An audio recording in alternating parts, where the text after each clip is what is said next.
トで勝負。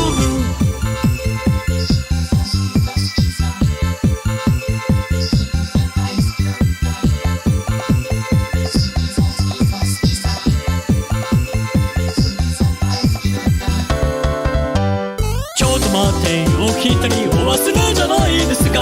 一三条お待たせ。ごめん。KY な空気読めこら。ちょっついてるとマジ踏みつぶすぞ。キノコ野郎は一人で結構。バカのくせに名前飛ぶ。ルックスだけは中のけだけどね、男はハートで勝負。男はハートで勝負。男は顔で勝負。ああ、やっぱ終わった。疲れましたね。どうよ、これから一杯行くか。すいません、今日ちょっとあれがこれでこうなんで。おお、盛んだね。今度紹介これして。マイク切れてないっすよ。マジでやっべ。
Really?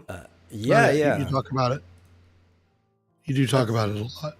Well, because that's like where most of the big announcements come from, right? Yeah. Like everybody talks about like E3, and sure, we get a lot of Western announcements, but like historically, all of the Japanese announcements, like anything big Nintendo talks about, is going to come from the Tokyo Game Show. Yeah. So I'm excited. Well, Splatoon 3 is right around the corner. I guess we're probably not going to talk too much about that because it's already pretty been much talked about. almost, Yeah. So, yeah, it's almost out. People have played it. I didn't get a chance to. I should have. I didn't bring my Switch with me because I was watching that dog this weekend. And normally the internet over there is absolutely horrid. Worse than it is over here or anywhere else that I normally have been. But they recently upgraded their internet, and it was like 3 times, maybe even, though it had to be more than that, maybe four times better than my internet over here. And I'm like, shit, damn it. Should have brought my Switch. I could have played Splatoon. Yeah, I was traveling all day. I didn't realize that it was only one day. Yeah. We were doing But that's Splat just the Fest. live test, right? For actually doing the Splat Fest. You can still do the online tutorial, which you were able to do the day you downloaded to get ready for the Splatfest, or not the online, the offline tutorial. So there is a cool. small tutorial section and walking around the plaza that were completely offline. My brother was playing it the very first day after it downloaded to check it out. He's like, I wonder, last time they did this, there was an offline thing. Let's see if there is, and there was. So I'm probably still going to play through that, get used to the control changes. Yeah, I'll have to try that. Day one, I got and it. people already had their art and everything right above their heads popping up. I'm like, man, you guys went to town. Ready to go. Yeah, I was always terrible at trying to do the art in that game. Probably even harder now, right? Because at least the last one, if I recall, you could get a stylus for your Wii U gamepad. Yeah, I think it came with one, didn't it? I think it did. I don't remember if it did or if we lost ours, but I vaguely remember there being a stylus. I think most of the time I just used my DS Lite one anyway, that I kept around because it was an extendable stylus. I'm like, ooh, or it was, sorry, not the DS, new 3D, the 3DS Lite I was in, my shiny one, because that one was extendable and I liked that. But this game doesn't. It has a touchscreen. You can still draw, but you have to do it with your finger or whatever. I don't even know. I guess if you have one of the OLED screens, you could use any silicone stylus that would work on it too, since it's electrical. Yeah. It'd probably be easier to do the art on that screen anyway, just because it's bigger.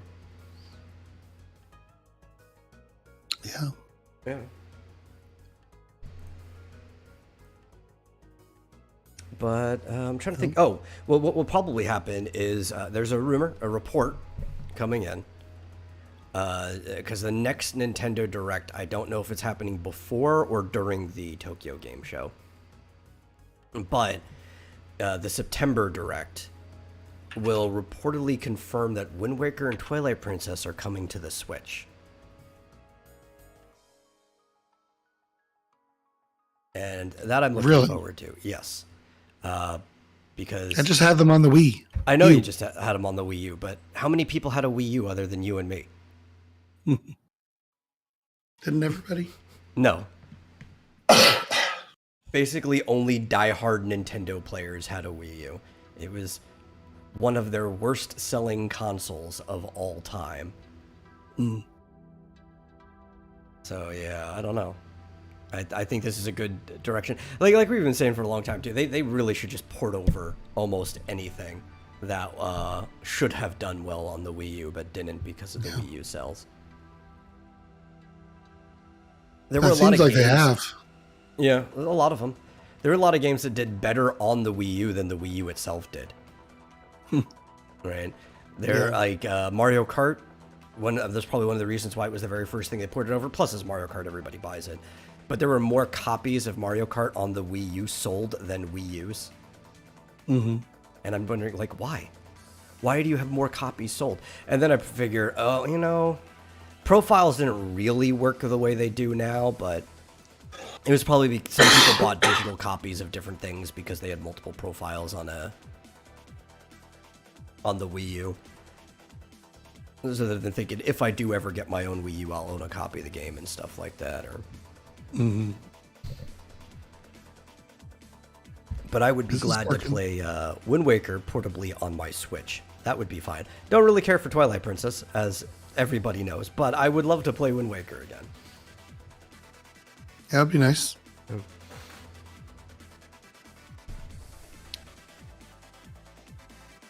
don't know. I don't know. I don't know if I would. I don't know if I would play it again. I just played those two. Yeah. A couple years ago. I'm not gonna buy it when it's new. So I already spent full price on Wind Waker back in like what 2002 or whenever the hell it came out. Yeah. I ain't doing that. I'm waiting until it goes on sale. Even if it's only like $5 to $10 off because it's Nintendo, I'm still waiting for it to go on sale. Yeah. Sounds like a plan. Yeah. Square Enix has confirmed it's going to be at the Tokyo Game Show, but not to expect anything about Final Fantasy 16 or Dragon Quest 12, which the latter of the two is the more disappointing. 16 was only just recently, I guess, fully announced. I mean, they did the announcement trailer years ago, but the first full trailer that showed off gameplay and more story elements and stuff like that only recently happened, so I'm not expecting any more news on that until it gets closer to release. But 12, we still have absolutely nothing on other than the title screen that they showed the first time, so Yeah. at least it was more than a PNG. Right. It actually moved a little bit. Yeah. But yeah, I want to know if it's going to be turn-based or what. I better Or fucking be anything. turn-based. It not being would be the biggest change in the Dragon Quest franchise, Yeah. which it's actually a cool thing to say that would be the biggest change in the Dragon Quest franchise, sticking to its identity. Forspoken, news on FF14 and Strangers of Paradise are all confirmed to be in the publisher showcase. I really don't know what more you can do with Stranger of Paradise at this point. Honestly, I guess more DLC, but I don't think it's a game that needs DLC. It was kind of like this cool little one-off, hey, you didn't look at the original Final Fantasy in this light before. Should have just left it at that. I mean, I guess the Warrior of Light trial for Bahamut was pretty good, but I think the real thing is that they didn't actually finish the story of Final Fantasy 1, so like fully, though, because the Warrior of Light was the trial of Bahamut, so that's like the whole Rat's Tail thing. There are other stuff they could do. I don't know why you wouldn't finish the game when you make the game.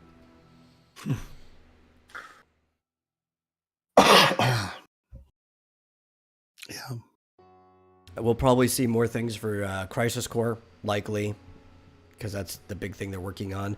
Maybe more Another one? stuff for... Is that the ones coming out in the winter? Yes, yeah, we'll probably see the final release trailer for that. Yeah. Harvestella we'll probably see more information on. There's already been a closed beta version that's out. I've seen like reviewers have been streaming it and stuff like that, but that's really just for review. There's no full version of the game. It's mostly just news coming out. And we'll probably see like Power Wash Simulator is another thing. Really? Yeah. They've been toting. That was already Power released. Wash. Yeah, but it's not full. They don't ever release any game in full these days. So updates on Power Wash Simulator. I really hate that. It's like here's a game. All the updates are going to be free because you paid full price, but you only have like a fraction of the game at the beginning. It's like, no, I want to play it at my pace now. Just give me the whole game. Don't sell me the game until it's finished. If you want to add anything outside of initial development as DLC, I'll gladly pay for expansion content later. But I don't want like base content of the game to be ripped away as expansion content, even if you give it to me for free. Because you're not giving it for free. I still paid for it. You're just holding it from me at that point. And you're not presumably they're seems like they're working on, I mean, all it is additional scenarios. Yeah, that's what. Right. Yeah, apparently. So I don't know. But I don't know. It's also they're not an indie dev, right? Like it's not like you're paying Yeah. for early access. If an indie dev did this, like understand you have limited resources or whatever. You're not one of the richest video game companies on the planet. I don't get this. It's almost like punishing early adopters because they're the ones who have to wait for the additional content. Someone who waits a year in is going to get all that additional content immediately. Yep.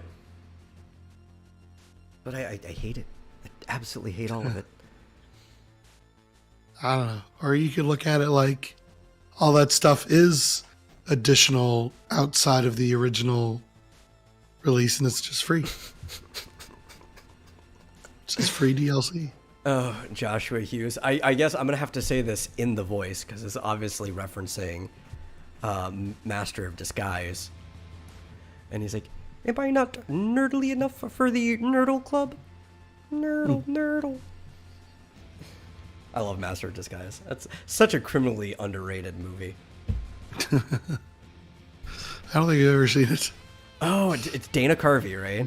And it was after he split from Mike Myers. Mike Myers was already doing very well. He had Austin Powers going on. Shrek was about to come out.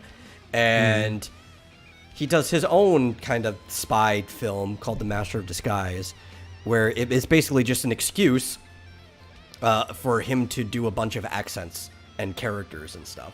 So he plays Pistachio Disguise, the next person in his family line of masters of disguise, and he's trained by his grandpa, and he has to go and find a beautiful assistant who, one of the rules is you must promise not to fall in love with Pistachio. Every Master of Disguise's assistant falls in love with him.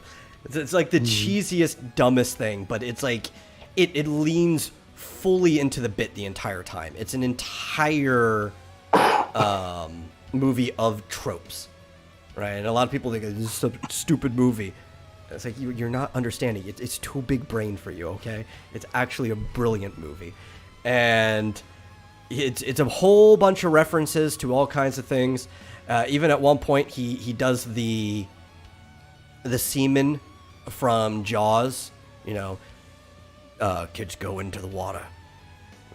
Kids don't come out of the water. Like he all of these different parts. It's worked into a narrative. It's great. He even disguises himself as a cow pie at one point in time. Absolutely love the movie. And the who's the God? I can't remember his name.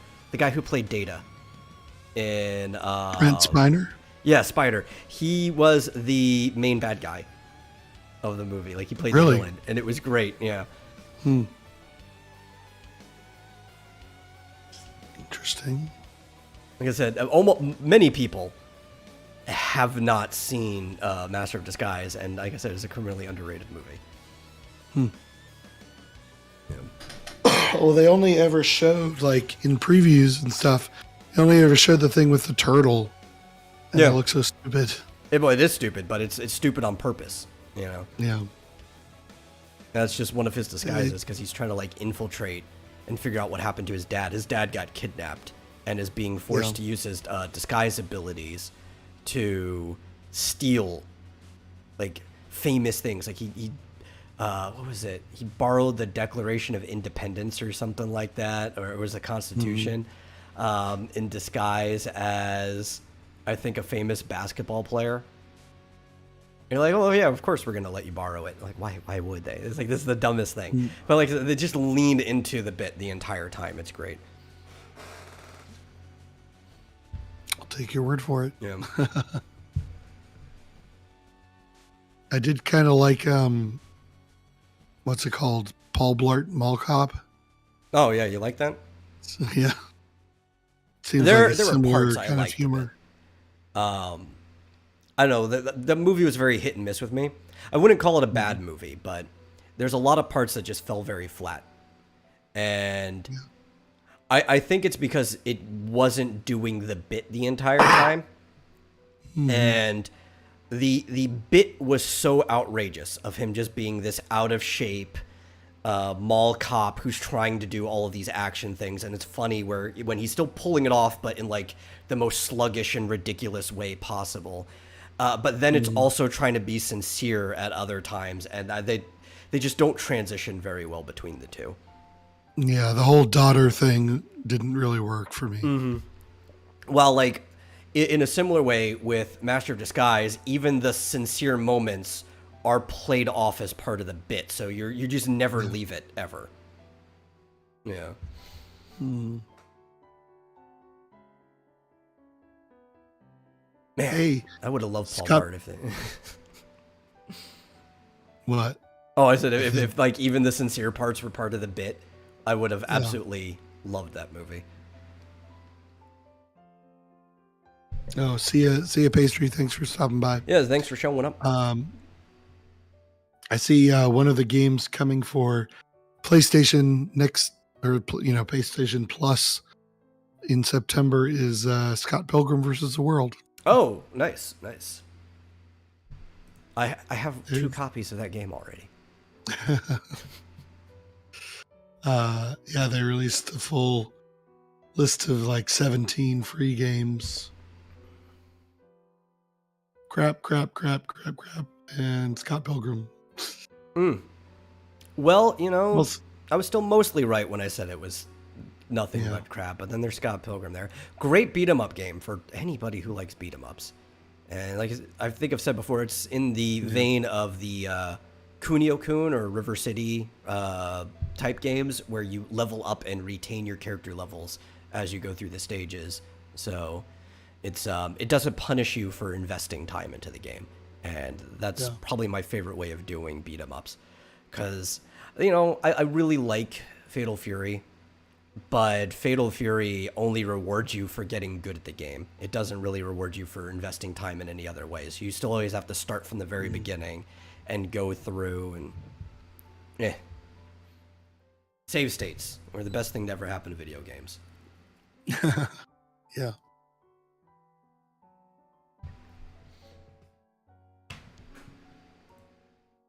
Yeah.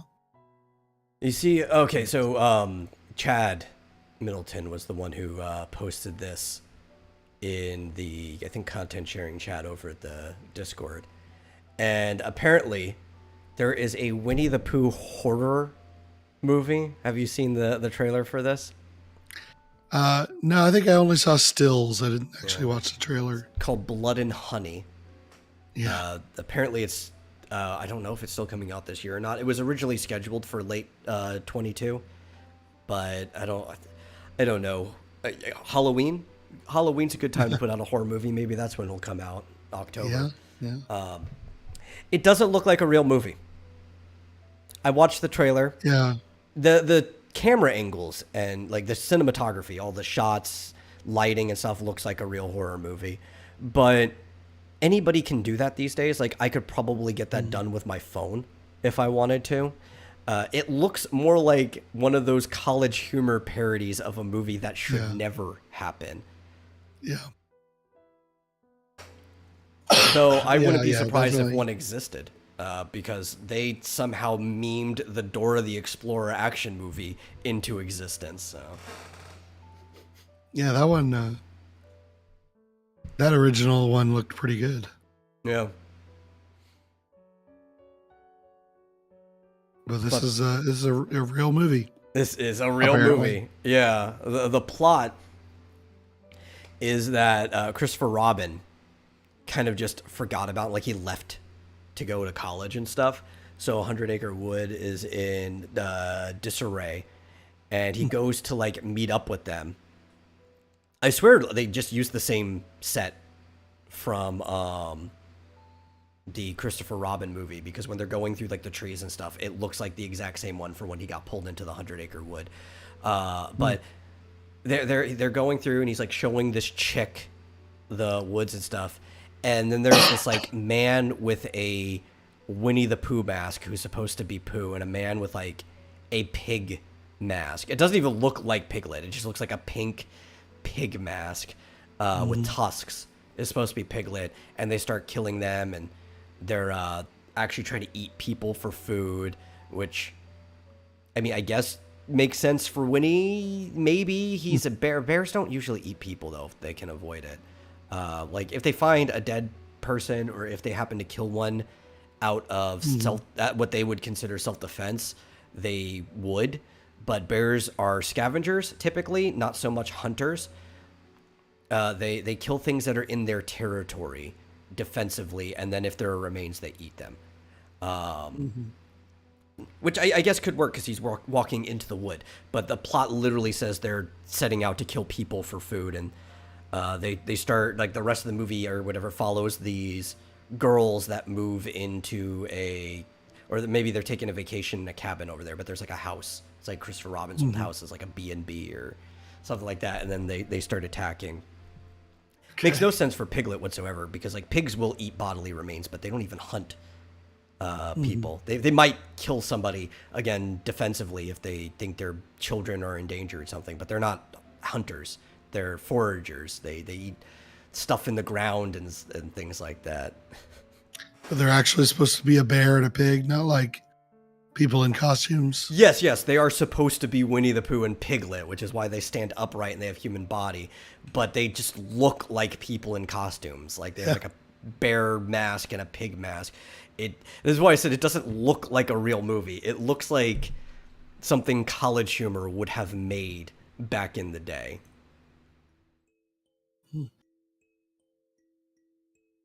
Joshua, yeah, I see that. He says, fun fact, the scene at the Turtle Club happened to be filming on September 11, 2001. When word of the terrorist attacks reached the set, the cast and crew observed a moment of silence. I would have expected anybody to, especially somebody like Dana Carvey, who spent a really good chunk of his time in New York filming at Rockefeller Plaza for SNL, not too far down the street from Times Square. So it was probably very personal for him. Yeah. And probably a lot of other people on the set. I think that,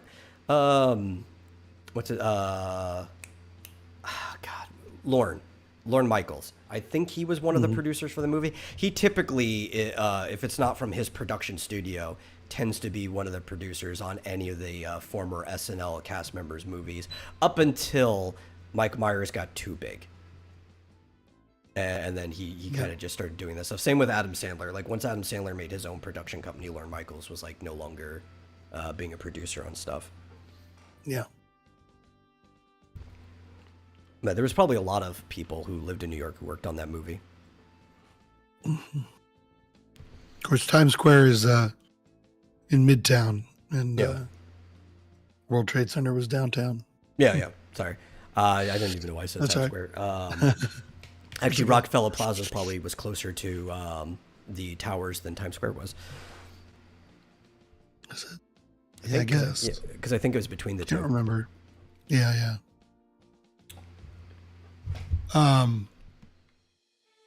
Apparently there's a new 2D Mario in the works. Oh. I do love my 2D Marios. It says, it's a rumor. It's just a rumor. New 2D Mario game in development with surprise character return. Surprise character return. I don't see. Trying to figure out who. It better be Wario. The game will reportedly feature the return of obscure character Foreman Spike. Foreman Spike. Who appeared in Wrecking Crew. Oh, yeah, I know who that is. Yeah. Is that the bad guy? Yeah. Okay. Been a while. Yeah, I think No, it actually wasn't that long ago that I played Wrecking Crew, because I have it on the Switch Online. I think that was the last time I played it. The leaker named Zippo claims the game is very far in development and may launch at some point in 2023. I was hoping it would feature Wario as a playable character, like Mario, Luigi, and you could play Wario.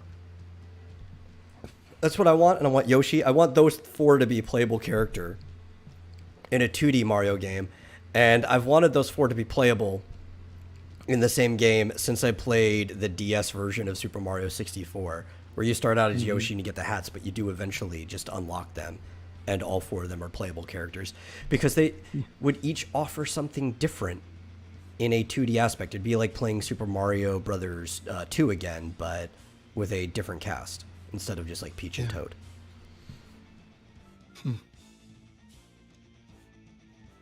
But I don't know if they'd ever actually make Yoshi a playable character in a 2D Mario game outside of the ones where you actually play as Yoshi as the main character, like Yoshi's Island, Yoshi's Story, and stuff. And that's likely because they want to reserve Yoshi in that setting for a mount. They did make him playable in the Mario 64 remake, but Yeah, that was the one I was talking about before, yeah. yeah.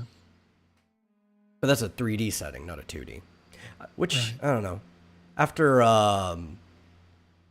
Sunshine, I think I would have preferred the 64 remake on the DS if they had made him a mount instead of a playable character. Because one of the coolest parts in Sunshine is when you're running around on a Yoshi. And you just do crazy things, but you have to be careful because if that Yoshi gets in the water, he just disappears. And if you did like the 3D remake of 64 and made Yoshi an actual mount in that game, you could put less restrictions on him. Be like something you unlock after you beat Bowser or something like that. Yeah. So, yeah, Joshua asked if is Foreman Spike a bad guy. Yeah, it's the main sort of computer character in Wrecking Crew. It looks almost identical to Mario, but they're trying to like knock down the pieces before you can. It's just sort of the computer player that you play against. Yeah, it would be really cool if they expanded the lore and showed that Spike was like another member of the Mario family, like he's another cousin or something like that, and they just have like this rivalry with each other. Yeah, there's I typed it into Google, and one of the little questions that came up is Waluigi Foreman Spike? Apparently not. That would be a twist of all twists. Because apparently Spike has like a helmet on, so you can't really see his whole face. But you know, it was like a Nintendo Power thing. I might even still have the issue that the quote-unquote like interview or conspiracy theory was made, because they used to do these little joke things with conspiracies and stuff all the time, and there's this whole little conspiracy that Waluigi, which kind of fits his background, was not actually Waluigi, and that makes sense because in tennis he was just hired, basically. Like Wario went and found him so he could have a doubles partner. That's the only reason Waluigi exists. But like the whole conspiracy is like he doesn't even have a mustache. It's fake, all of that stuff. He had a different name and everything, and Wario just paid him to be this guy. And this is a nice little thing. I miss those articles. I actually have a box sitting like on the other side of that wall there, just full of old Nintendo Power. I could probably find it. I saw, I don't know what issue it was, but I saw somebody posted on Twitter a picture of a page of Nintendo Power with an entire art. Well, not a whole page, but on part of the page, there's an article basically about Chris Chan. Oh, wow. And Sonichu. Apparently, Chris Chan wrote into Nintendo Power back in the day, and they wrote an entire article about it. I think I've seen this, but only posts. I might even have the Nintendo Power it's in, but I don't ever remember seeing that in it. And like it would have been so low radar. It's like you would not remember this. You know, it was like a little box with like 2 or 3 paragraphs. It was like, in amongst other things on the page. Yeah, like oh the person who found it probably didn't even remember. They were probably just going through old Nintendo Power and saw it. Yeah. No truth to the rumors that he has escaped from prison, apparently. I heard about Or that. jail. Man. Yeah. I would not even believe that. Even if somebody put it on, like, of all people, this would be like if Paul Blart was trying to escape from jail. Yeah. Is that he snuck out through a window? It's like, no, he didn't. Yeah, no, not fitting through that window. Even if he somehow got... They don't even have bars on the windows anymore. They have that really thick, like lattice-style chain link fencing or whatever. Like, it's way harder to get through it than it used to be. He's not getting out. And then it's like double pane reinforced. It's... You'd probably kill yourself trying to get out one of those windows, just breaking it. Yeah. Silly. Let's see. Oh, here is something. Remember the news? I think we missed. We were supposed to talk about it on Saturday, but neither of us were available. Or did we talk about it on Wednesday? When was the Sony price hike? Did we talk about that? I don't remember. No, but wasn't it just like last week? Yeah. I just don't remember if it was last week before or after we went on hiatus. Well, we didn't talk about it. Yeah. So the PlayStation 5 is being raised in price everywhere that's not the US. It actually does not affect us at all. But pretty much everywhere else in the world, they're raising the price of the PlayStation 5. That's weird. Why not in the US? I don't know. I think even though a lot of the parts come from other places individually, major manufacturing assembly actually take place here in the US. And then it has to be shipped back out other places. So that's probably part of it. Which, I don't know, it seems really dumb, but at the same time, I'd rather manufacturing happen here, even if all the chips and everything else is made elsewhere. But they're raising the price, and on the coattail of that, both Microsoft and Nintendo have confirmed that they have no plan in raising the price of either of their consoles in the wake of the PS5 increase. And they both had to make sure that they made big announcements on that. And what was the last one? Was it somebody did this before? I think it was last generation, where it was either Microsoft did it to Sony or the other way around. Like, this isn't the first time it's happened where somebody announced that they were doing something in the other. Oh, I remember. It was the online only thing, right? And there were definitely plans shown that both PlayStation and Xbox in their patents had planned for it to be online only, but only one of them made the announcement. So a lot of people didn't catch it. And it was Xbox. And then on the tail of Xbox making that announcement, PlayStation had said, no, we will have an offline mode. You can put games in. And like, they go back and forth with this. One of them will be like, they'll both test the waters, and the other will like let them test the water for them. Yeah. Because there was one where one of them wasn't going to be backwards compatible, and then they both ended up being backwards compatible to some degree, and I don't know. I think they're both just really stupid companies. Well, it's weird. Like, have you ever heard of a console Going up in price? Raising their price? No, I've only ever heard it go down in price over time. Yeah. But I guess because of the pandemic, it's been hard to ramp up production, I guess. Yeah, it's kind of ridiculous. People are already having trouble acquiring a PlayStation 5. So what are you going to do? Raise the price. That's going to get you more sales. Well, I mean, they're selling as fast as they can make them. Yeah, that's the problem, right? So, yeah. And you're like, well, if we raise the price, we can make more. It's like, yeah, sure.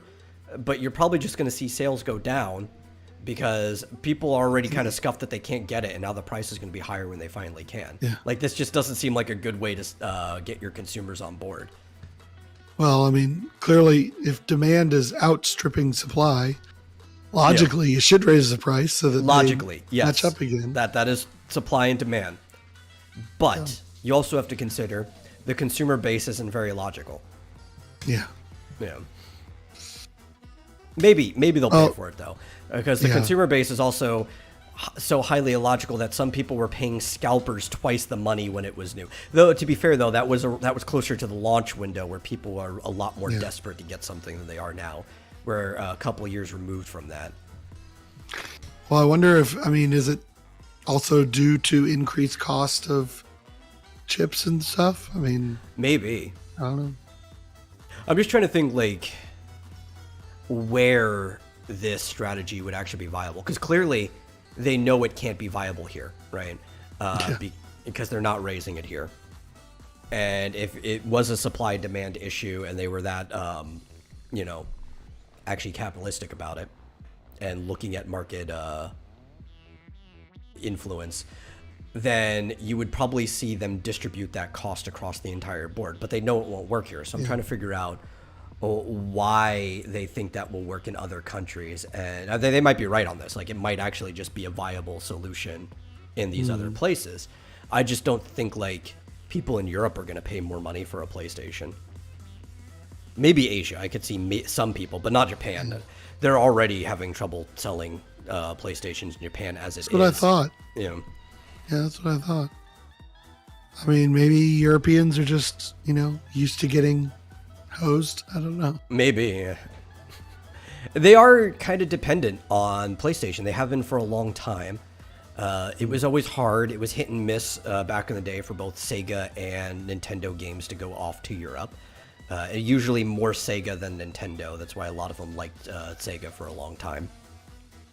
Then PlayStation comes out, and they were, especially with like Eidos being right there, and that was a big developer on PlayStation.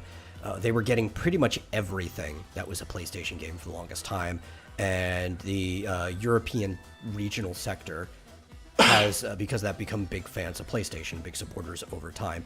Usually, when PlayStation was outselling Microsoft, like the Xbox, it was because of Europe as a selling block, since they have like twice as many people there than we do here. While here, personally, Xbox usually edged out just barely over PlayStation. It just never did worldwide. Right. So I don't know. It might work. The Europeans are just that used to getting fucked. It's kind of weird that they're not doing it here. No, that's probably because they're not that dumb. They know that it would actually hurt sales. It wouldn't help them. But why is it different here than in Europe? Probably consumer attitude. I guess. I'm sure they do market research, right? Like, they probably poll people too, have like their test group and stuff like that, and see if they would still be willing to. I personally just would not imagine that Americans who probably already feel burned that they can't get it, because most people are not going to even consider that supply might be an issue, right? We are so used to living in a world where everybody could just get anything when you want it, right? For the most part. And if you can't get it, you immediately start blaming somebody else. Like, oh, it's not an issue on supply. Scalpers are stopping me from getting it, or anything like that, right? Somebody's just running out and buying them all. That if you were to tell somebody, hey, we have to raise the price, and like, I already couldn't get it, why are you going to make me pay more? I could see the general American attitude being against that. Now, I don't know the European attitude as much, but I know that for the most part, they do differ from us greatly on average when it comes to consumer response. So maybe they're more understanding about a supply problem. Maybe they don't immediately blame other people like scalpers and stuff when they can't get something. There could be a whole bunch of different market attitude differences between our regions. Yeah. Because I think that's the biggest problem when we're dealing with modern markets, right? Is all markets have always had an attitude. But the issue with looking at just supply and demand kind of ignores the personality side. And when we're dealing with a global market, you actually have to look at the culture of the regions and how consumers will respond to things. Because, it's something costs as much as people are willing to pay for it. Ultimately, right? Yeah. The price will fluctuate. So if people don't buy it, then you'd probably just see the price go right back down after like half a year or whatever long they let it test out. Mm-hmm. Yeah, could just be testing. Yeah. A- See if people A/B actually willing to testing. pay more. Yeah. And if they are, maybe that means they'll raise the price here. Maybe. Ooh.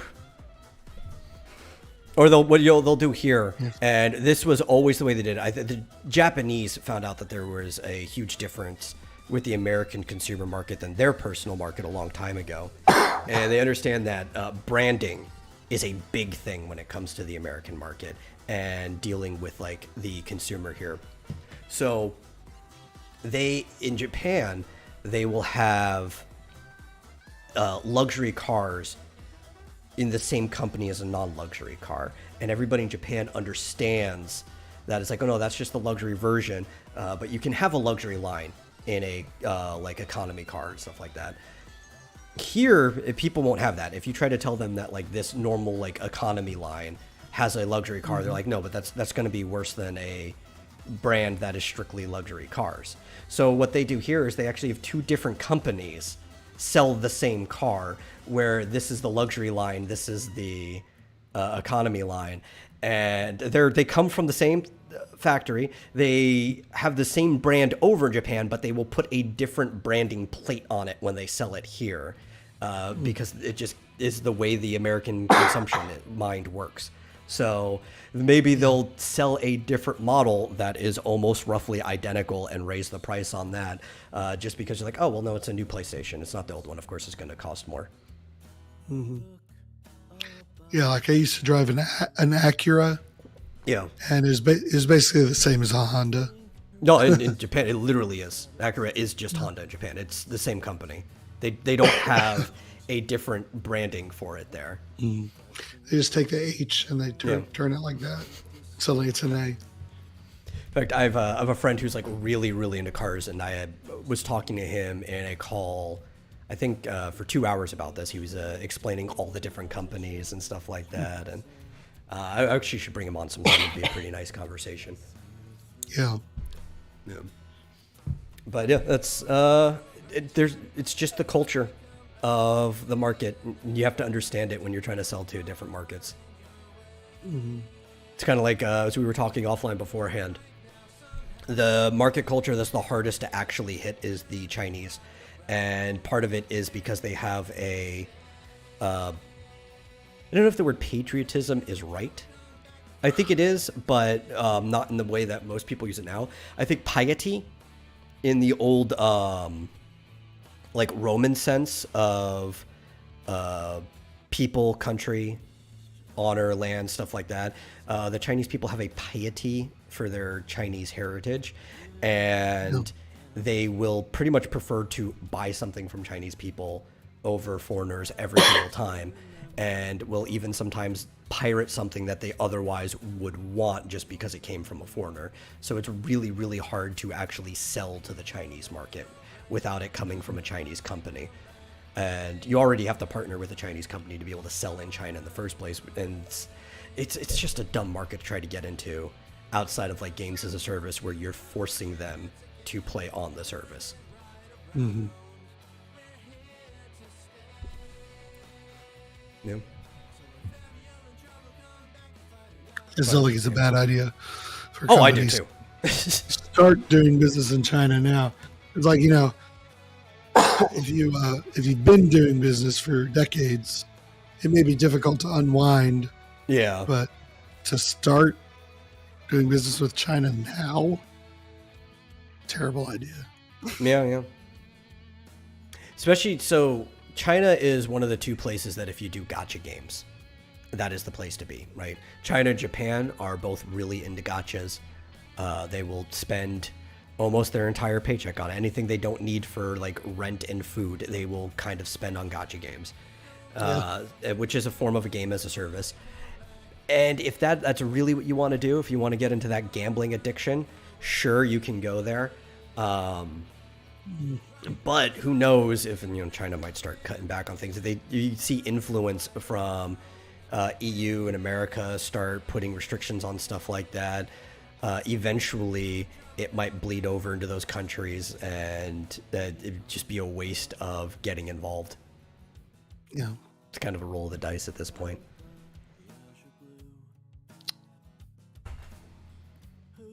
Yeah, they need I to. would recommend Well, and China has like pretty strict restrictions on how much you can play a day and all that kind of stuff. Yes.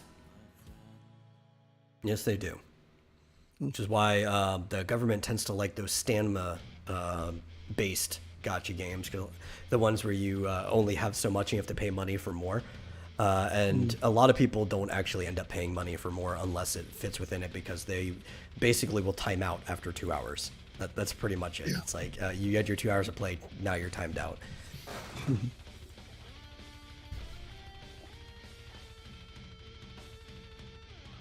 See, there was another big one. Apparently, people thought Amazon was going to be buying EA. There was a report that came out on the 26th that said they were going to, but Amazon is like, no, we're not trying to buy EA. And it's very, very confusing because it's two different reports saying different things. And I don't know why Amazon would want to buy EA, other than, I guess, the fact that they're Amazon and they're trying to make this game stuff work like everything else. It's not Have they done anything in games before? Yes, sort of. I don't think they've made a major game yet, though they were going to be involved in that a Lord of the Rings game before they found out they didn't get the license to that, and then Embracer was the one who got it. They're like, darn it, it didn't come with the games. They have an Amazon gaming service and app. They do phone games. They also do PC games. If you have a Prime membership, you can get games for free from time to time, similar to like PlayStation and Xbox and stuff like that. They give you free rewards in some games. They used to do War of the Visions, Final Fantasy Brave Exvius would get Prime rewards and stuff like that. So they're involved in games, but they just haven't made anything yet. And it's like I don't know why Amazon would buy EA of all companies if they haven't even gotten that like involved in games yet. Yeah. I don't know. It's weird when, EA is like not the biggest player around. Yeah. I remember when they were like taking over the world. It was because of those sports licenses for the most part. Like that was what really did it. It's what grew their company big enough that they could start doing the other things like Battlefield and everything. Everybody remembers EA Sports. It's in the game. But, Yep. Do people just get buying the next Madden game? Yeah. Because who wouldn't? Actually, now I don't know why anybody does. Back before we had DLC and everything like that, I get it.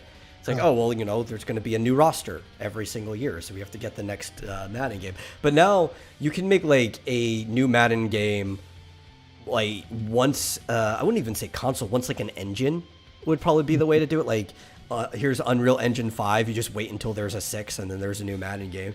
Because then you could just get licenses. They could have an account. You sign into your EA account, and it keeps your entire purchase history, even if you have to change consoles while we're still working on the same version of Unreal Engine. And you could just buy teams. Like that's all you have to do, and it stays with you for that version of the game on your account. You could just sell people different rosters indefinitely, and you could be like, well, here is you have 5 versions of the same character because he's been on the same team for 5 years in a row, but it has like the year number behind them, and the stats are associated with the year number and stuff like that. And you could still make just as much money, but also way less development because you don't have to remake the game every single time. You already have a functioning version of the game. You just have to make players that work in it. Yeah. Hey, I feel like they're wasting money the way they're doing it now. Yeah. Seriously, just get a new roster every year. Yeah. It's basically the same game anyway every time. Yeah, but like what they end up having to do is they have to go back in when they add new textures. That's like one of the bigger things, but you can update textures over time in a game like this. they have to basically make sure the game works every single time that they do it, though, because they're porting it to new consoles, basically, or every time they remake the game, even if they take the framework from the last one.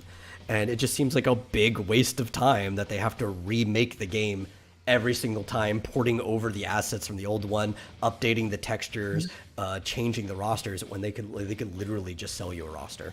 Like, I don't know, just... It's an old company that's not thinking like a new one, even though they keep constantly trying to rip off players in new ways. Mm-hmm. I think about EA. They have a deservedly bad reputation. And I don't even think they're the worst company when it comes to video games in the US. I never thought they were the worst. Bad, deservedly bad reputation, but I always thought Activision was worse than EA.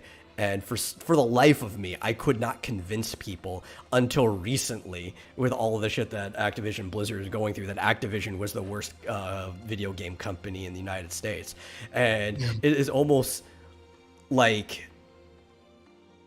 people treat you like you were insane this whole time, and then you're just like, no, I've been telling you for years. Why were you not listening to me? But EA is just kind of like mildly awful by comparison.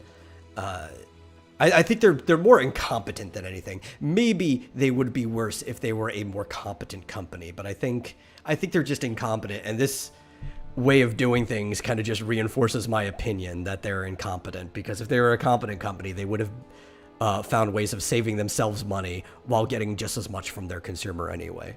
They fire like a whole half of a department if they did it this way. Yeah, really.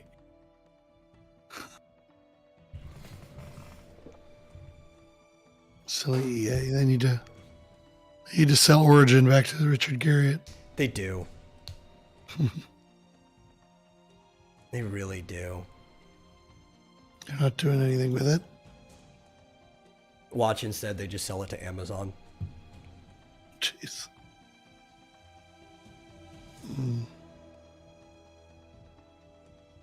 So there's also some propaganda being sold around, some misinformation.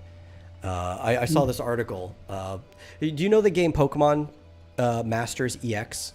It's a smartphone game where you play as different characters from the Pokemon franchise, mixed between the games and the anime, and it plays like a normal game. It has like the 4 moves that you use, but everything's locked to the character has a Pokemon and stuff like that. It's a gacha game. I've heard of it. Yeah.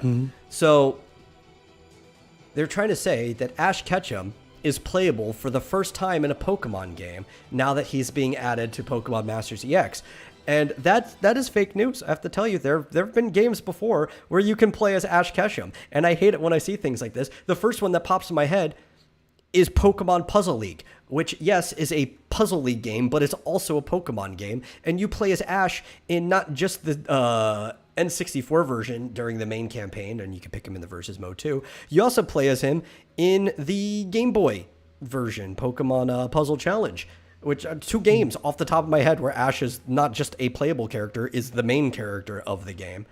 I don't get how you can write articles like this and not even like know the history of these games.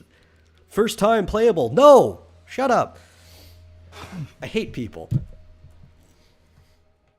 Make bold ass statements. Absolute lies. Besides, he's basically red anyway. Basically, I mean, there are starch differences in the characters. Red is cooler, way better character than Ash. He's a bad ripoff of Red, I would say, a parody of Red. Maybe go that far. It was definitely what's his name? It's Satoshi, is the Japanese name. Was one of the optional names in Pokemon Red and Blue that you could pick for your main character in the Red version. Or also the rival's name in the, green version in Japan. And they changed it to Ash, which is kind of the matching English name translation of it. Because Satoshi literally means like Ash as a name. So that was one of the optional names for Red and the rival in the Blue version. Same with Gary, vice versa, depending on the version you're playing. So it is basically the same character. They just, I guess they thought that was a better name than Red for the show. And I'm kind of glad because Ash is a worse character than Red because of the way they executed the show. But yeah, you play as Pikachu, obviously. Like, I mean, who else would you make Ash's Pokemon in a game like this? I don't know. It'd have to be Pikachu. And they have a special move. Two special moves. They have B Thunderbolt and Best Bud's 10 million volt Thunderbolt. And I'm just like, why does Ash's Pikachu have the ability to put out 10 million volts? Like, is this like a literal bolt of lightning coming from the sky? Like in Super Smash Brothers? Is that what he's doing? Is he trying to kill the other Pokemon? I'm sure there's plenty of them that would survive that, but like half of the Pokemon, especially a low level one, I feel like that would literally just kill them. Pokemon don't really scale that ridiculously. They're not like shonen anime characters. Some of them, I guess, can bend space and time, but most of them are just like, I'm going to slap you. Mm-hmm. God, that would kill a person if that hit them. Like, what if you accidentally hit the trainer? Yeah, it's like Storm from the X-Men. Mm-hmm. Storm was like always one of the most lightning. Powerful X-Men. I mean, lightning, tornadoes, blizzards, and stuff. Yeah. Like, she could just kill people. She could flood everything at once if she wanted to. Yeah. Can you excuse me for 1 minute? Yes. I'll be right back. Oops. You are excused. I'm still listening. I'll be right back. Yeah, but I don't know. I just I saw this article, and these gaming websites, these websites that put all these news and stuff up, already pissed me off enough. I mean, the bar is pretty damn low. But I had to surf through multiple pages of getting past the stupid Rings of Power because they had like 100 articles on Rings of Power that all said the same damn thing. Just to see this, I'm like, this isn't even true. This headline isn't even true. And I got triggered. Part of me snapped. And I had to say something. Headline.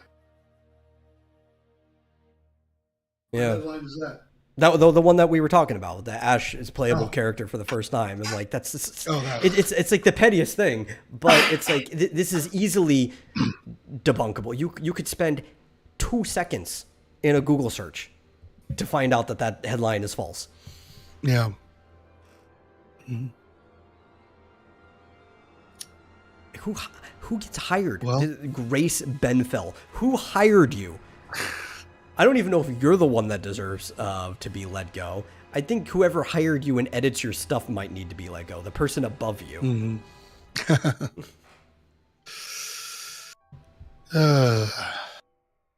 You don't want to talk about Rings of Power? Oh, God, I don't know if I want to talk about Rings of Power. Uh, Did you want to talk about Rings of Power? Not really. I mean, it's not out yet, so it's hard. No, I mean, there's not much to talk about other than speculating. I that's the other thing that pissed me off about how many articles there were. It's like everything is just like a 30-second blurb. That's how long it would take you to read it. Maybe 100 to 200 words tops, short paragraph about this thing we saw in a screenshot, this thing this actor said, and there's no context other than it's going to be crap. I did laugh when Jeff Bezos came out and said his son told him not to F up the Lord of the Rings because that's already gone. That's lost. Sorry. It comes out tomorrow. Is that right? I don't know. That maybe. It sounds about right. That's going to be the 1st of September. Does it come out at the start of the month? Oh yeah, I think so. Yeah. Have you? It looks so bad. It just looks so bad. You don't have HBO Max, do you? Have you been watching House of the Dragon? No, I have not been watching it. Okay. I might eventually to rip on it, but it'll probably be after a season or two. I don't even know how long it's going to last. I did watch all of Game of Thrones though, so. Mm-hmm. I'm sorry. And it's I'm very sorry for you. Yeah, well, you know what? The first season was hard to get through. Good story, but there was just an unnecessary Slow. amount of sex and bloodshed to push through how little story there was in the first season, right? Yeah. Like half of it wasn't actually adding to the story. But like seasons 2 through like 5, I think I actually really enjoyed for the most part. Oh yeah, Then they're fantastic. yeah. And then obviously the last season, I think the bigger problem there was it was too short and they had to rush through things and they weren't able to juggle character arcs and finish them fully because of they kept blowing their budget and making the budget for each episode bigger and bigger, so they had to have less episodes. So that seems to be a production issue more than anything. Because Martin has said, like, yeah, it's roughly the same thing that I planned for the ending, if he ever actually gets to it. So it'll probably be handled better in the book if he ever does it. I doubt it. He ever does. Just from the fact that he has way more time, like more pages in a book to cover the same story. You can actually finish off character arcs properly. Yeah. Yeah. Overall, though, I don't think Game of Thrones was actually that bad of a show. I would probably say, given the ending, it would probably be better without it. 6.5 out of 10. Mm-hmm. Yeah. So now this, though, I probably will not be as good as Game of Thrones. I just Well, it's from what starting I've out. seen. It's starting out pretty strong. That's good. I mean, the first episode is better than the second one. Not much happened in the second one, except it was just like the second episode was like, there's gonna be a big battle, but next episode. And in the meantime, let's watch some people talk. Ooh. Let's talk some more. But they teased a little bit of some action in the next episode. But there's a lot of action in the first one. I don't need action every episode. It's the pacing, right? Dialogue can be fine, but it's like, where's the drama in it? And sometimes it's nothing but exposition, and it's like, okay, well, what are you actually going to serve me on this plate of dialogue? That's the bigger issue, because dialogue doesn't have to feel slow. And apparently they changed a bit. I don't know how important it is, but like somebody who read, I guess this is based on a different book that George R. R. Martin wrote. And because it's following this girl who becomes queen, or apparently is going to become queen, because the king doesn't have a male heir. And at one point, her uncle, is that right? Is it the king's brother? Her uncle or her cousin? I don't remember. Who's kind of upset that he's not going to get to be king.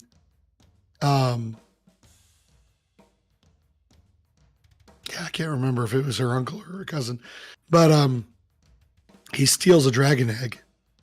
And apparently in the book, like the hand of the king goes to Dragonstone and basically gets it back without too much trouble. But in the show, they had her fly her dragon out to Dragonstone to get it.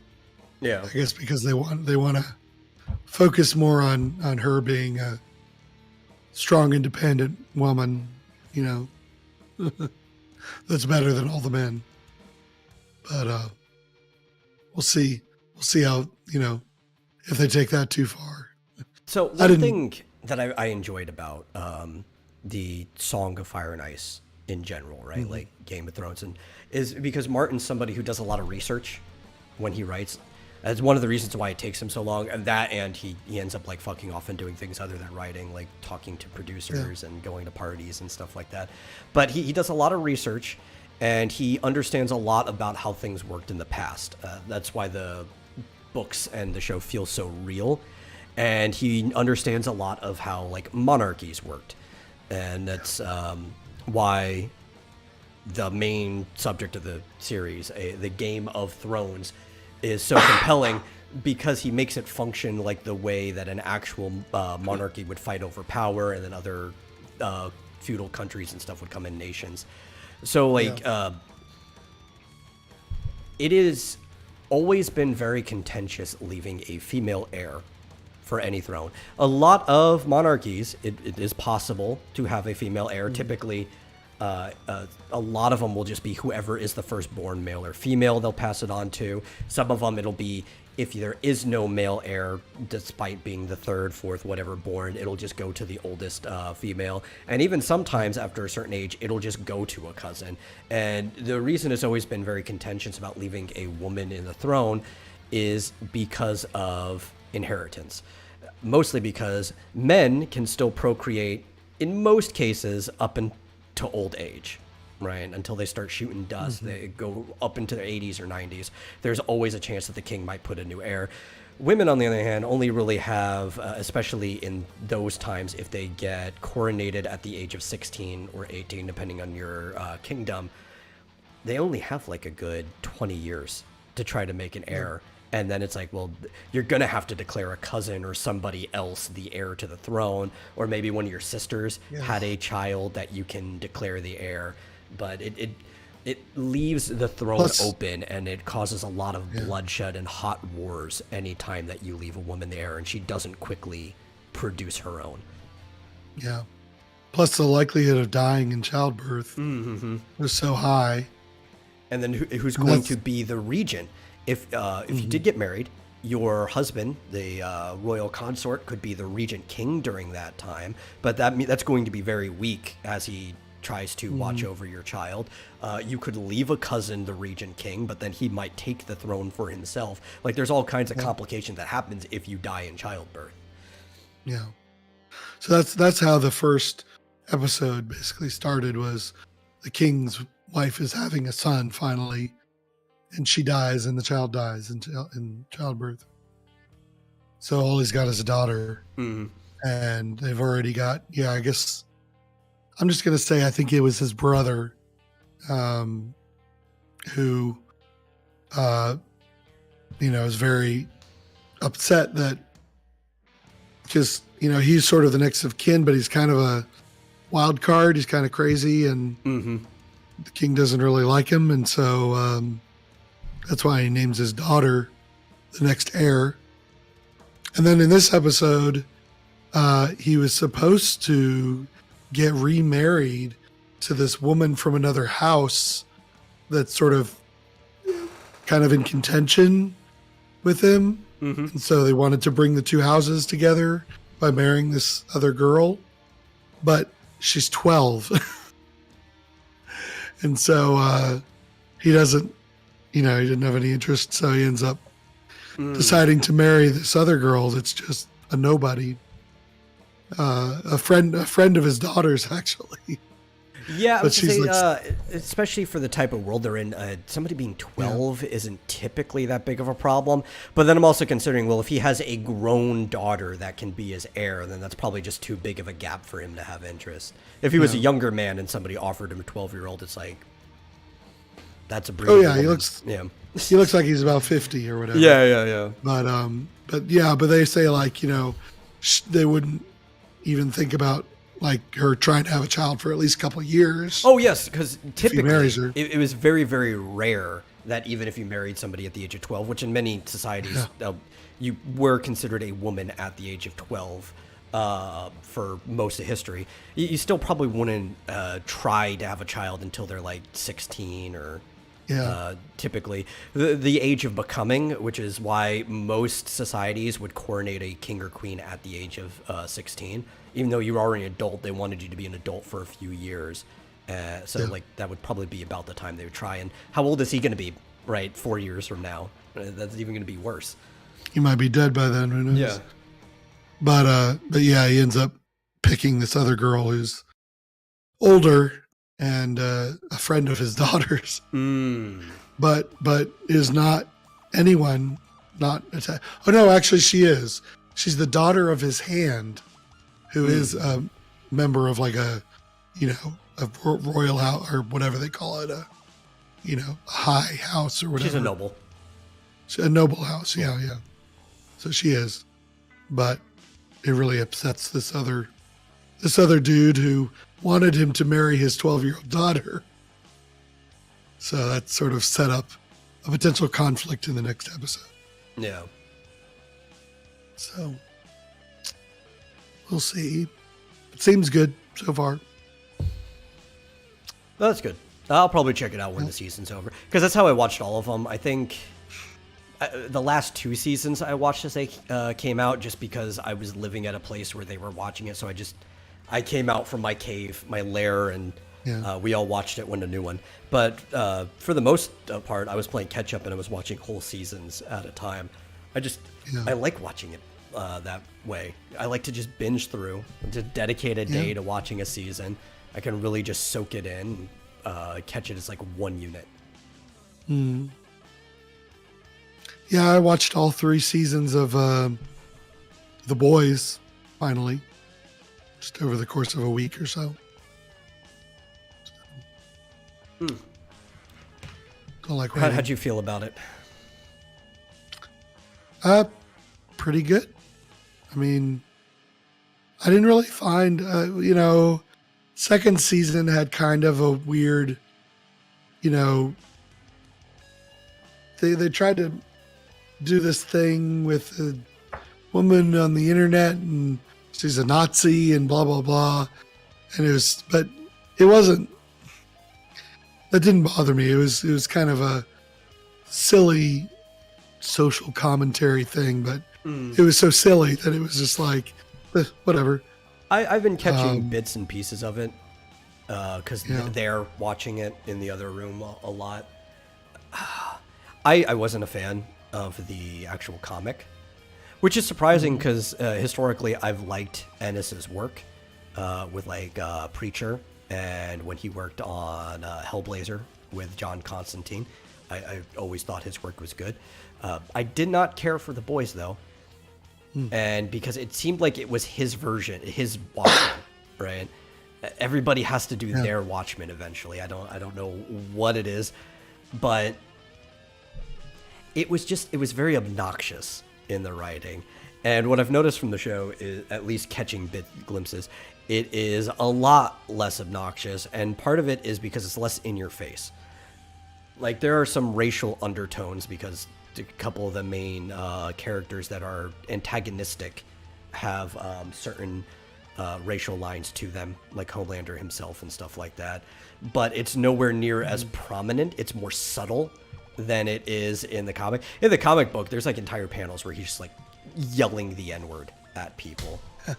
Right? And it's like they completely just take that out of the show. So I don't know, maybe eventually, like, they keep telling me to watch it. I might, but it only because it's not like the comics. One of the few times where, since something's diverging from how it was in the source material, I might like it more than the source material. Yeah, they kind of do something. I mean, they do it more subtly, like you said. They basically are, Homelander is like he's like a white supremacist, except he's a superhero supremacist, right? Yeah. He's like, we're the master race. But he's referring to superheroes. More parallel undertones instead of something in your face type thing. Yeah. More allegorical than like directly. He starts playing the X-Men card to make it allegorical instead. Yeah. Yeah, and like one of the other superheroes who's totally on his side is black. Yeah. And so they're total allies. He doesn't have a problem with race. He just sees normal humans as being, inferior. Yeah. He's got like a Magneto complex. Yeah. But it's interesting how they figure out, like, his Homelander doesn't appear to really have any weaknesses, like any physical weaknesses. So they have to basically, go the psychological route. Yeah. To try and, defeat him in various scenarios, try to, get him to defeat himself, essentially. So that's interesting. Though, like, I mean, you wouldn't want to, but ultimately it should be within the military's capacity to take him out if they wanted to. because the scaling, at least in the comics, was not that ridiculous. It's not like actual Superman. I think durability and attack potency wise, the strongest person was Homelander, and he was like maybe small town level. Like he could wipe out a whole small town at once if he wanted to. Like if you're willing to sacrifice people, a 50 megaton nuke would just take him out. They kind of imply that he's completely invulnerable. Like he's like maybe they Superman, changed basically. that for the the show version, but like the whole thing was that they weren't sure if they wanted to take him out originally and whether it would be worth trying. Yeah. So It's instead like- they wanted to like soup up people and try to like basically steroid them to maybe another person could take him out instead. Yeah, because like in the third season they introduce what was the other guy who's basically as strong as Homelander? I want to say Fallout Boy, but that's not right. Something Boy. What's the name of it? Shoot.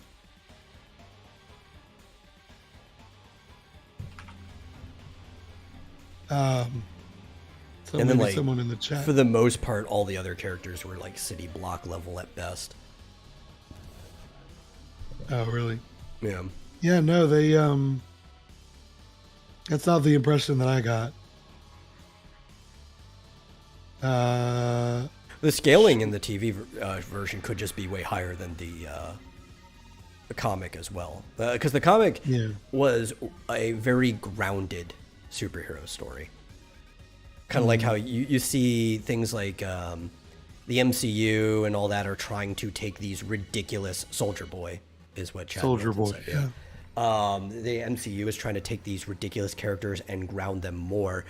This could be the opposite effect because the comic was already just very, very grounded.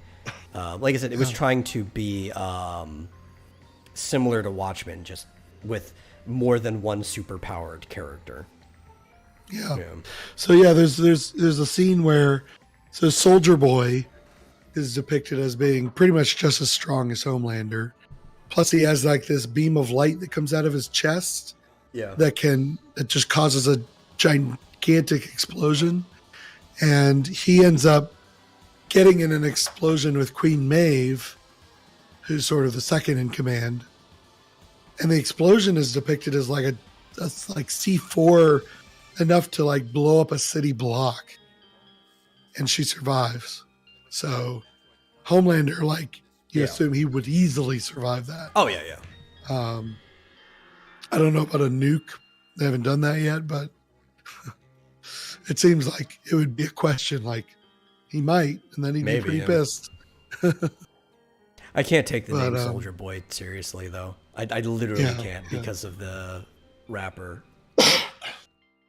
Yeah, but he was supposed to be like from I don't know, golden age of I don't like the 80s or the 70s or 80s. He was sort of the Watchmen version of Homelander, apparently, from like 40 years ago. Okay, that makes sense. That name would sound a lot less ridiculous. Yeah. Back then. Because he's been in like stasis for 40 years or something when they find him.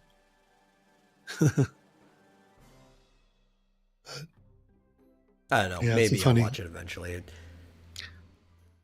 It's funny because it's like, yeah, what if regular people were superheroes? Like, they would be awful, right?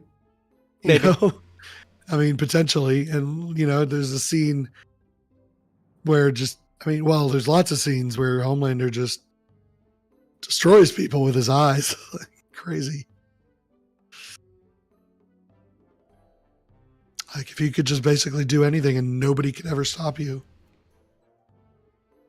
I think you'd get a mix of things. I think more people would be self-focused, right? Self-interested.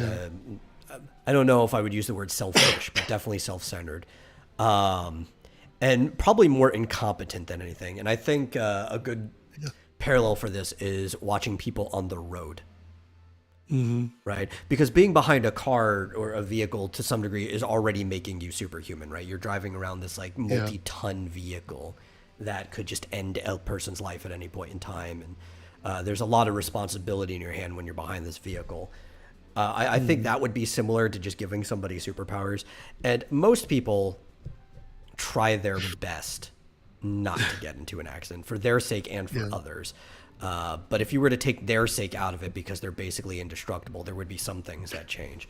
But I think it's more that most people are just incompetent than anything. I don't think most people are that malicious or whatever, especially if they knew they couldn't die, right? If you thought you were indestructible, you're like, well, I would care about a lot less things that happened to me because somebody could just pull a gun on me and it wouldn't mean anything. But I do think there would be a lot of people dying, not necessarily from malice. I think if you gave random people superpowers, people would accidentally kill each other. Yeah. Well, that's how the show starts. Very first episode. That I did see the opening scene with the guy coming in at super speed and the people just... Yeah. So it pops. You find out later that it's because he was basically on drugs. Yeah. He's just completely out of control. I think that would be a better example of like the totality of what would happen a lot. Is just incompetency would lead to a bunch of casualties. I think a good series to show that would be if they made one off of God, what was the name of the squad? The cleanup crew. There's a cleanup crew in Marvel. They were going to make a show off it, but I think it got canceled. I can't remember the name of the department, but that was the name of the comic series.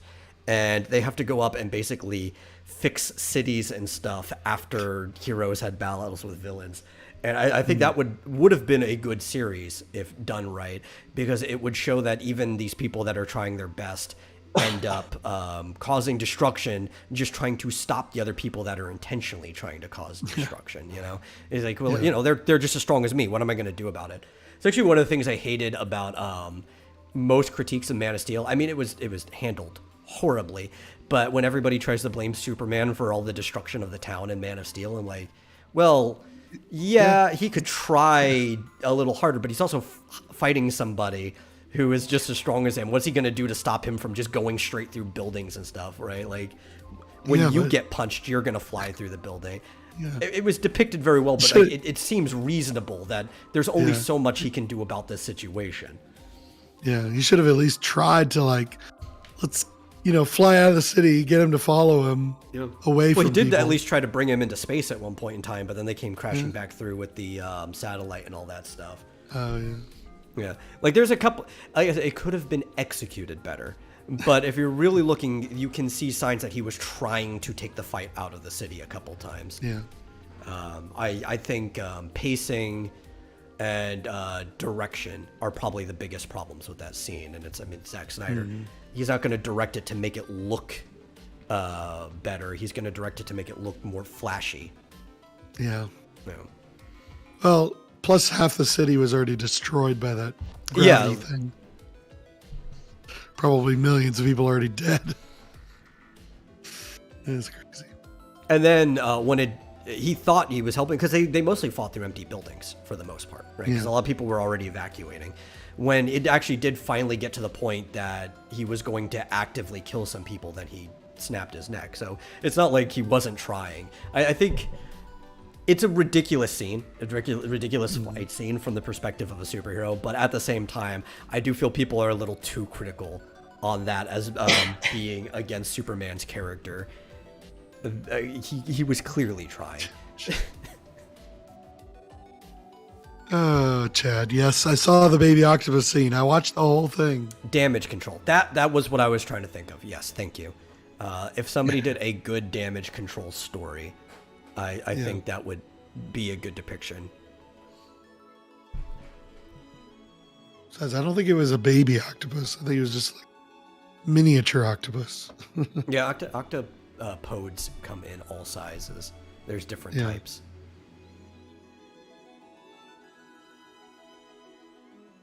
They're also really intelligent.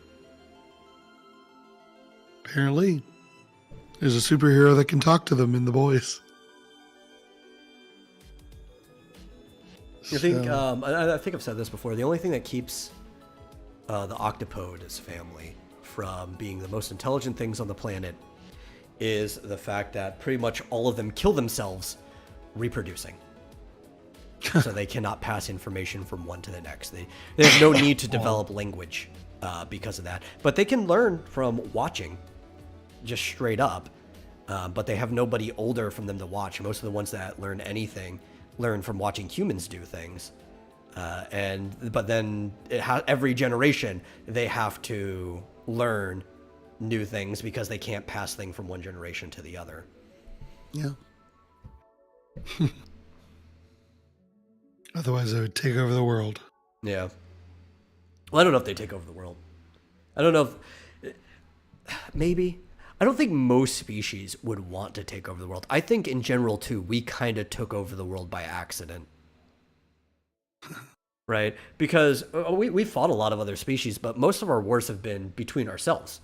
In most cases, we don't actually try to drive a species to extinction unless it pisses us off, like mosquitoes, and look how bad we are at driving them to extinction.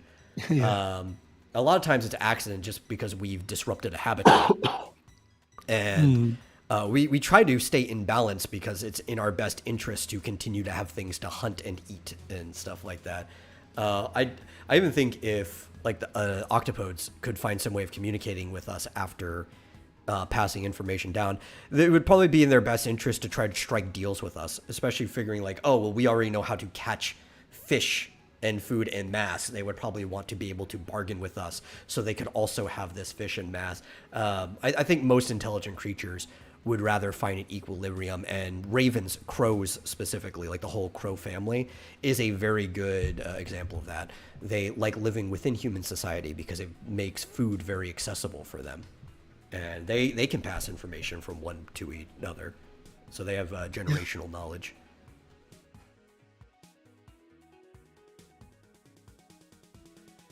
Yeah. That would be a fun story. Somebody should write or contact me. I'll write it with you. Is somebody should make a story about the secret society of crows that run the world. In the background, the humans don't even know that they're doing things to manipulate everything. And the crows sounds like with each other. Sounds like a Rick and Morty episode. Did you see the one with the squirrels? I did. Yeah. Morty can hear the squirrels' thoughts. Crows go to war with each other. Oh, yeah? Yeah, different families. So, like, crows don't spend a lot of time socializing.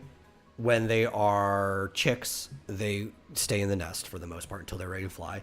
And then once they're, like, full-grown adults, the elders, they kind of stay with their family. So they'll socialize, but only familially.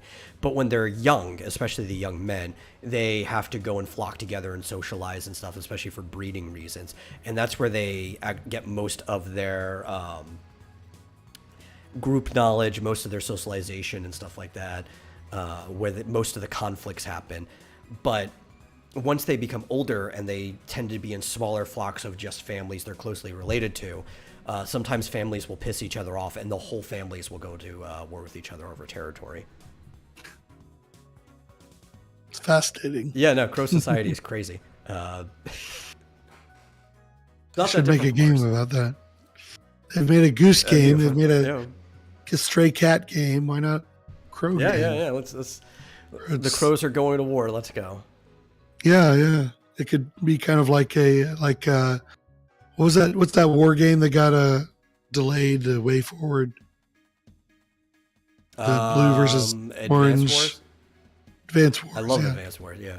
Crow Wars. The DLC, the Raven Pack. They get bigger and they come in and just start fucking everything up. And then Crow Wars 2, Revenge of the Ravens or something. Ravens and owls fight a lot. Oh. Yeah, because ravens don't like to build their own nests. What they do is they'll go kill an owl and take its nest.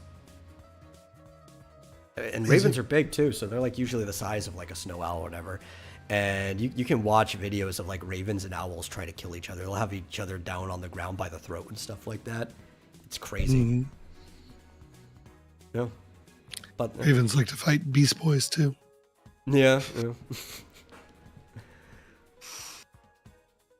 But yep, we made it to the end of the show, and I am hot and sweaty. Our air conditioning's out Oh yeah. again. Oh no. Yeah. So I've had my fan off this whole time. This is for the Oh my show, gosh. yeah. So the Go turn second it on. we cut this, yeah. So thank you all for watching. If you enjoyed the show, please share it with somebody else who might enjoy it. Grow the audience. And if you really enjoy the show, consider giving a donation to streamlabs.com/Vomitorium live. Really helps us out. And in the meantime, we'll see you guys in the next episode. Bye bye.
also know that they can go support the show at www.streamlabs.com/Vomitorium Live.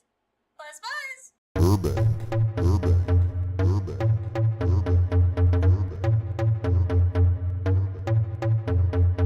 Burbank. It's Burbank. It's Burbank. It's Burbank. It's Burbank. It's Burbank.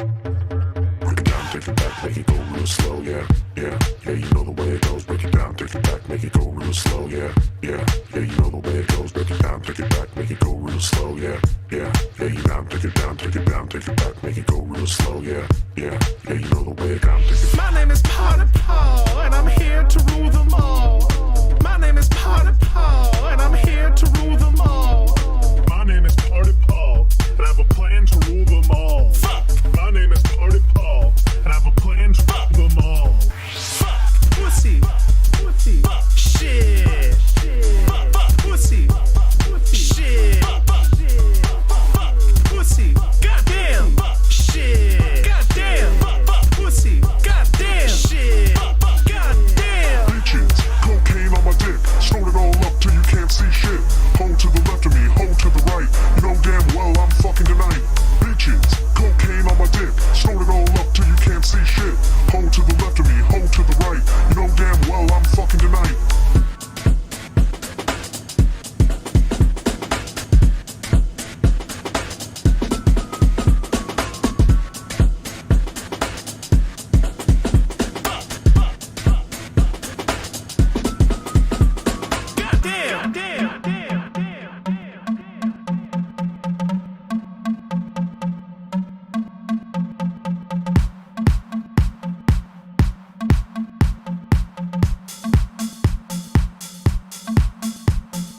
My name is Potter Paul, and I'm here to rule them all. My name is Party Paul, and I have a plan to rule them all. My name is Potter Paul, and I'm here to rule them all. My name is Party Paul.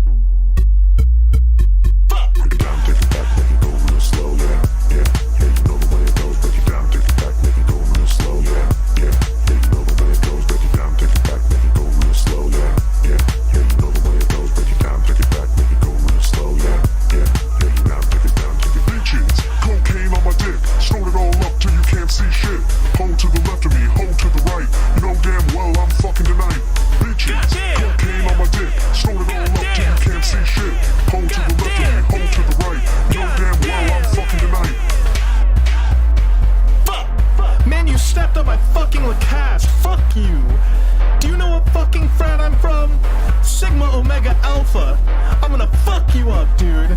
I'm gonna get Todd to fucking fuck you in the ass, bro.